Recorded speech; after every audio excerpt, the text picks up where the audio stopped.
Ngayon, narito na naman tayo sa ating mga sisiw. Maliit na sa kanila yung brooder house ko. Kaya dapat nating ilipat na sila sa medyo malaki-laki. At kumpleto na yung kanilang balahibo.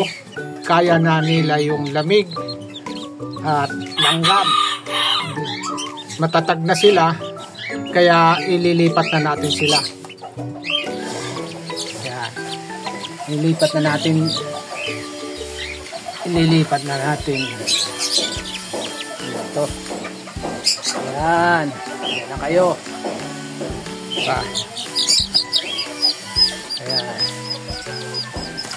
Ayan.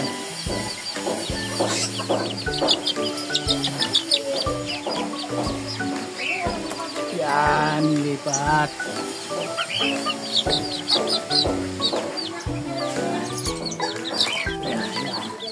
Yan na kayo. Di ba? Medyo maluwag-luwag na. May ilaw pa rin sila. Ganun lang ang ginagawa ko para magiging 100% na buhay ang ating mga sisiw. Yan, sa mga ganyan, mga 3 weeks mahigit na sila. So kaya kaya na nila. So yan na muna kayo. Yan ang tulungan. Pero dahil sa sanay sila sa plywood na natatapakan, ay sinapinan pa rin natin ang plywood. Baka para hindi sila maiilang. Ayan na sila. So guys, ganun lang ang gagawin natin sa mga baguhan breeders dyan. Ay ang sisiw natin ay mga 3 days pa lang, pwede rin kabababa pa lang ng inahin sa kanilang sisiw, ay pwede na rin ilipat kaagad sa brooder house.